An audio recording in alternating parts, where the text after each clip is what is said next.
foram poucos dias que eu fui à escola de sapato, de chinelos. De manhã ia à escola.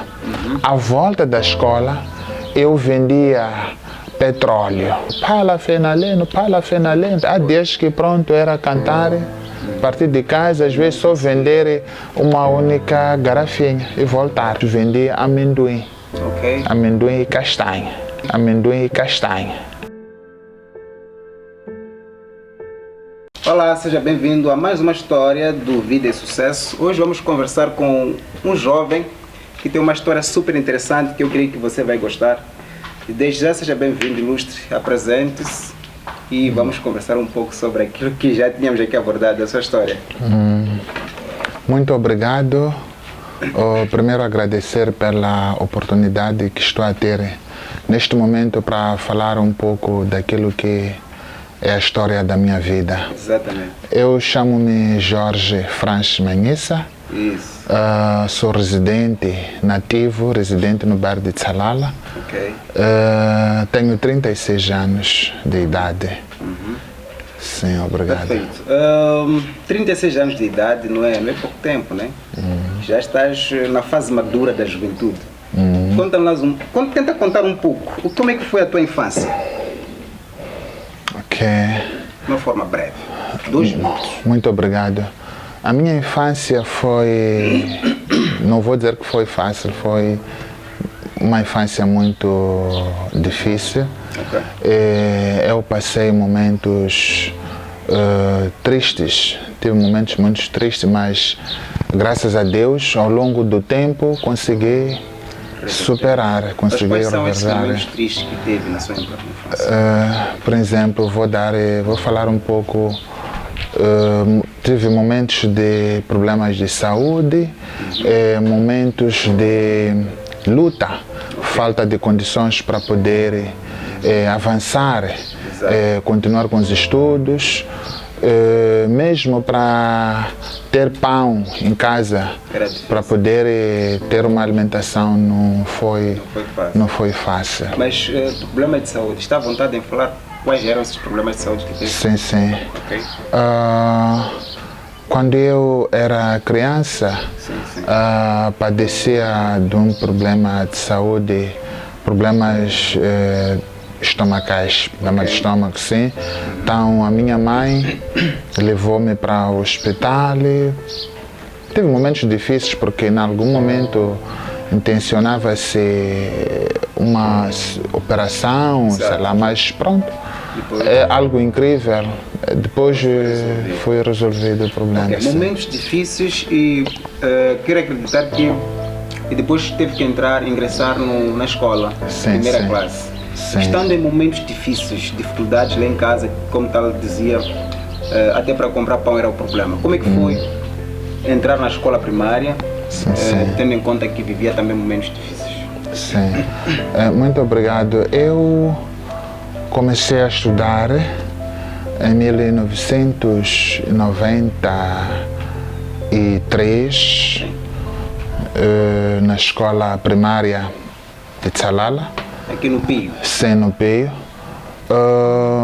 Quando comecei foi um processo muito difícil porque apenas fui matriculado.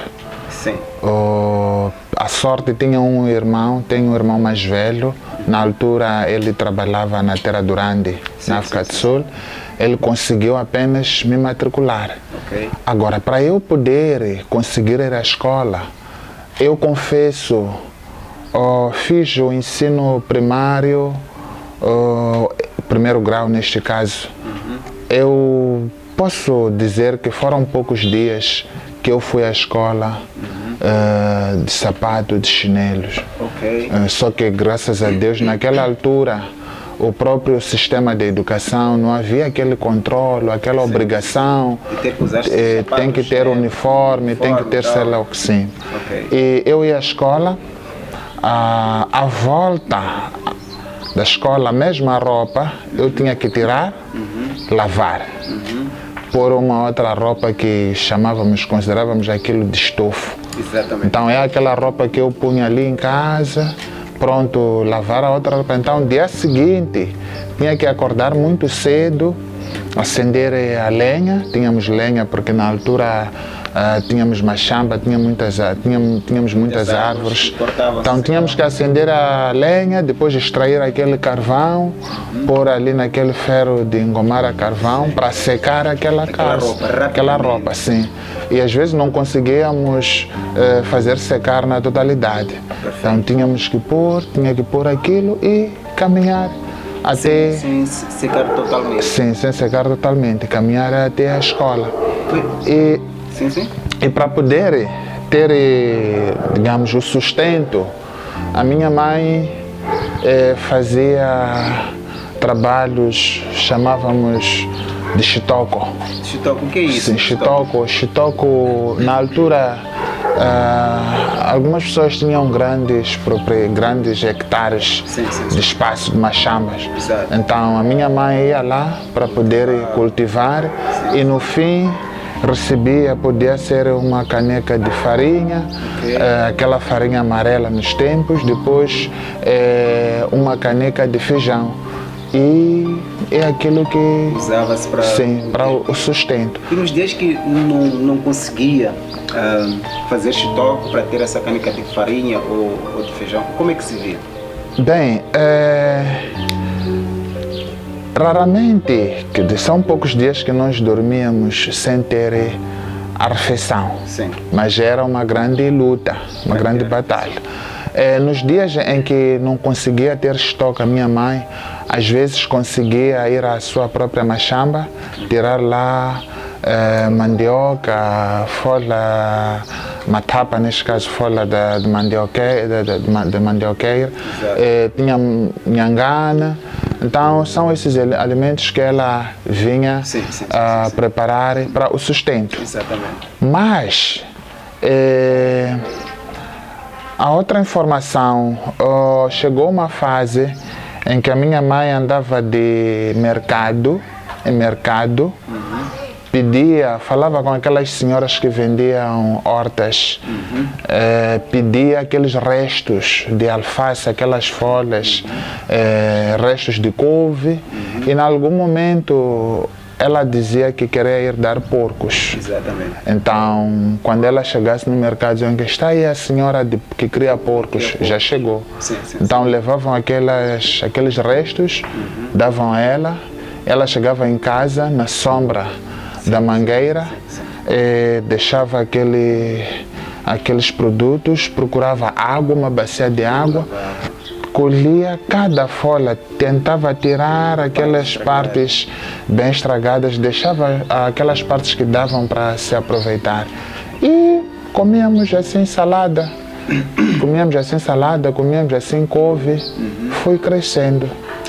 Foi crescendo sim. E à medida que ia crescendo também o tempo passava e o nível de escolaridade também ia aumentando. E consequentemente a exigência também aumentava. Sim. Como é que foi quando, por exemplo, teve que frequentar a 7ª classe ou 6ª classe, a altura em que já se cobrava fichas? Como é que foi? Como é que foi a vida nesse período? Porque já exigia-se algum dinheiro. Sim. Depois do percurso do ensino primário que eu já acabei de relatar, houve uma altura em que a minha mãe também já não conseguia ter esse chitoco, esse trabalho de limpar as machambas das outras pessoas. Então eu já havia terminado o primeiro grau do ensino primário, passei para a 6ª classe, fui estudar na escola primária escola primária de 2º grau de Machantrene. Quando cheguei lá, de facto as exigências eram outras, tínhamos que comprar livros, comprar fichas. O que é que eu fazia? De manhã ia à escola, à volta da escola eu vendia petróleo. Como vendia o petróleo? Levávamos aqueles bidões de 5 litros, íamos às bombas comprar. Depois, aquela hora a partir das 14h30, 15, tínhamos que já circular, cantar Pala Fenaleno, Pala Fenaleno. Mas quantos quilômetros andava? É difícil dizer, mas dizer que era possível acontecer furar mesmo um bairro. Um bairro. Por exemplo, sair de Tsalala, onde eu vivo, percorrer, por exemplo, atravessar Bonissa, percorrer até São Damaso, Patrícia, a cantar mesmo. Mas conseguia acabar os 5 litros num dia? Tínhamos...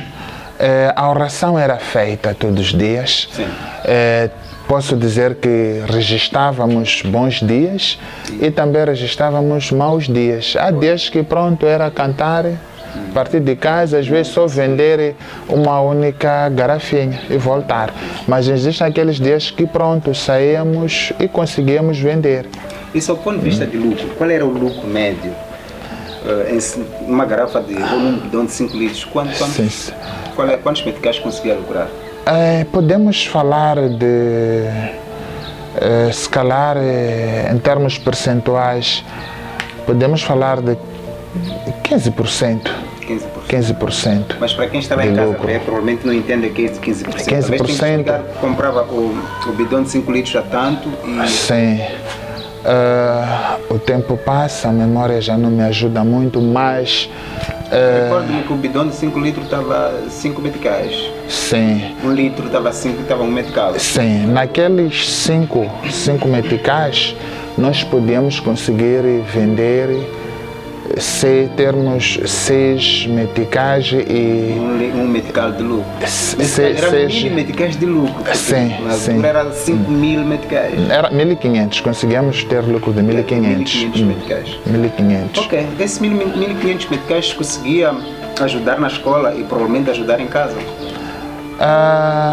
Esse valor ajudava muito mais, sobretudo em casa. Em casa. A alimentação. Sim. Porque há dias que às vezes a minha mãe lá em casa só tinha arroz. Sim. Uma canica de arroz, 1 quilo de arroz. Sim. Então, à volta, depois de vender, eu tinha que passar de um sítio a comprar tomate. Para chegarmos ali fazer molho de tomate. Okay. Sim. E para poder aumentar, quer dizer, conseguir mais alguma coisa, mais dinheiro, eu não só me baseava na venda de petróleo. Sim. Há momentos que eu, lembro-me, poucos momentos vendia amendoim. Okay. Amendoim e castanha. Amendoim, sim. Okay. Amendoim torrado. Pois é. Então eu levava amendoim, pedia à minha mãe para torar. Há uma zona, naqueles tempos não era vulgar a pessoa ter a televisão em casa. Então nós tínhamos, os jovens naquela altura tinham aquela cultura de ir ao cinema.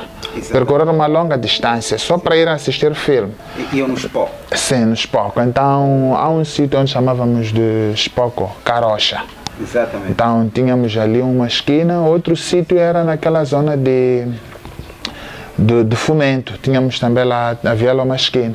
Então o que eu fazia? Levava aquela peneira de amendoim, ficava ali na entrada e as pessoas compravam. Então, das 14 até mais ou menos 18 horas vendia petróleo? Sim, petróleo. E depois, daí das 19 o amendoim nos palcos? Sim. Mas como é que era? Porque eu estou a imaginar um cenário em que você voltava para casa partido. Sim. Como é que era a divisão de tarefas? Essas para ajudar lá em casa e os trabalhos da escola? Por exemplo, em relação a esse segundo negócio, a minha mãe ficava a preparar. Sim. Eu só chegava e apanhava o produto.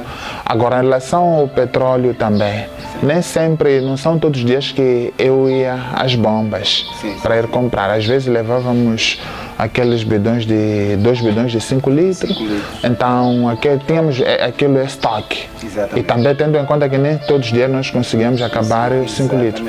Agora, em relação ao trabalho da escola, eu posso dizer que, bem, não sei, posso chamar isso de dádiva de Deus, porque na escola sempre foi um dos estudantes brilhantes, de destaque, mas também não sofria muito para dizer assim, preciso de ter muito tempo. Para aprender. E mesmo nos dias que eu ia vender amendoim no cinema, Sim. há dias que eu voltava cedo, conseguia acender o espefo na altura, sim. O espefo era um candeeiro Sim. Feito com base em garrafa. Garrafa, um pano aí, coloca fora, Um sim. pano e a cápsula por cima. Sim, sim. Exatamente. Então eu conseguia fazer TPC, o meu trabalho, à noite. Sim, à noite. E descansava e logo muito cedo acordava, sim. E a escola. E a escola, sim. Quais são, ou quais foram os momentos marcantes durante esse período, da primeira classe até a 7ª classe? Sim, sim. Momentos marcantes que gostaria de partilhar. Bem, um dos momentos marcantes, o que me marcou mesmo, e eu acabei decidindo ver que vale a pena lutar. Sim, sim. E esse foi um momento que eu vi que este, entre aspas, sofrimento, mas que também eu não prefiro não chamar isso de sofrimento, mas naquele momento de grande carência, aquilo marcou-me muito. Houve uma altura em que eu nem conseguia vender já o petróleo, também não conseguia vender amendoim, porque esse tipo de negócio, há momentos que nós só vendíamos uma garrafinha e não podíamos passar mal de fome, tínhamos que levar aquele dinheiro e injetar na alimentação. Exatamente. Então houve aquele momento em que tudo parou, já gastamos todos, E não tem como comprar a mercadoria. como comprar. Então, quando eu estava na 6ª classe, no bairro havia crise de água. Ok. Então eu voltava da escola, entrava em contato com algumas famílias, eu ia tirar a água, percorria uma longa distância para tirar a água para vender naquelas famílias. Ok. E esse é um momento muito marcante para mim, porque depois de vender a água, eles davam-me em produtos alimentares.